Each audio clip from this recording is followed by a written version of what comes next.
আমার শখের রান্না করে আজকে রান্না করতেছি কই মাছ দিয়ে চিচিঙ্গা। তো প্রথমে আমি লবণ হলুদ দিয়ে মাছগুলোকে মেখে নিয়েছি।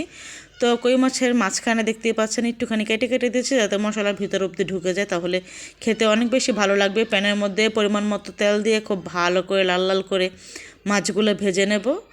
তো খুব ভালো করে উল্টে পাল্টে মাছগুলোকে আমি একদম লাল লাল করে ভেজে নিয়েছি। মাছটা উঠিয়ে নিয়েছি, একটা কড়াই বসিয়ে দিলাম, চিচিঙ্গা দিয়ে দিলাম, তারপর হচ্ছে দিলাম একটা পেঁয়াজ কুচি, স্বাদ মতো লবণ, হলুদের গুঁড়ি, মরিচের গুঁড়ি আর হচ্ছে ধনিয়ার গুঁড়ি। আমরা তরকারি দিয়ে ঝোল রান্না করলে বেশিরভাগ এভাবেই রান্না করি।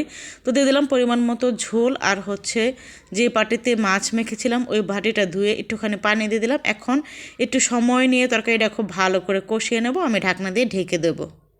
তো আমি মিনা শখের রান্নাঘর থেকে সবাইকে জানাচ্ছি অনেক অনেক শুভেচ্ছা। আশা করি সবাই ভালো আছেন, আমিও আলহামদুলিল্লাহ ভালো আছি। তো দেশ এবং দেশের বাইরে থেকে যেখান থেকে আমার এই ভিডিওটা দেখছেন সবাইকে জানাচ্ছি অসংখ্য ধন্যবাদ। তো আমার সবসময় রান্নাবান্নার ভিডিও আপনাদের সাথে শেয়ার করি। যদি আমার রান্নার ভিডিও একটু হলেও ভালো লেগে থাকে তাহলে অবশ্যই একটা লাইক একটা কমেন্ট করার আর শেয়ার করার অনুরোধ রইল।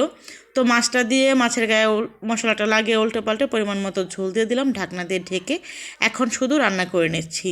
চিচিঙ্গা দিয়ে কই মাছের এই ঝোলটা কিন্তু অনেক বেশি ভালো লাগে। আপনারা অবশ্যই কমেন্ট করে বলবেন যে আপনারা চিচিঙ্গা কই মাছ দিয়ে কি এরকম করে তরকারি রান্না করে খান নাকি।